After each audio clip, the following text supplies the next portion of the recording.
আসসালামু আলাইকুম, সবাইকে শুভ সন্ধ্যা। আশা করি সবাই অনেক অনেক বেশি ভালো আছেন। আর আজকে সন্ধ্যাবেলা মুড়ি মাখা করেছি, তাই ভাবলাম ভিডিওটা আপনাদের সাথে শেয়ার করি, সবার অনেক ভালো লাগবে।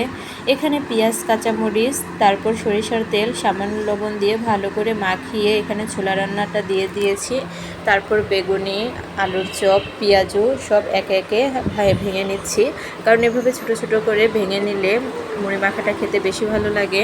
আমি আস্তেও রেখেছি লাস্টে মুড়ি দিয়ে খাওয়ার জন্য। আমার এভাবে ভালো লাগে, আপনাদের কীভাবে ভালো লাগে অবশ্যই কমেন্টে জানাবেন। আর সন্ধ্যাবেলায় একটু মুড়ি মাখা হলে তো সন্ধ্যাটা পুরোটাই জমে যায়, তাই ভাবলাম মুড়ি মাখা করি। আর মুড়িটা আমার এমনিতেই অনেক অনেক পছন্দের একটা খাবার, খুবই ভালো লাগে, সেটা হোক ছোলা রান্না বা মাংস দিয়ে, সব কিছু দিয়েই ভালো লাগে। এদিকে মাখানো হয়ে গেছে, তারপর মুড়ি দিয়ে দিচ্ছি। মুড়ি দেওয়ার পর একটু উলট পালট করে নিলেই হয়ে যাবে মুড়ি মাখা। তারপর একটা প্লেটে পরিবেশন করে নিয়ে যাব। এদিকে দেখেন মুড়ি মাখা হয়ে গিয়েছে, তারপর একটা প্লেটে আমি সুন্দর করে পরিবেশন করে নিয়েছি। আশা করি আজকের এই ভিডিওটা আপনাদের সবার অনেক অনেক ভালো লেগেছে। সবাই ভালো থাকবেন। আজকের মতো এখানেই, আল্লাহ হাফেজ।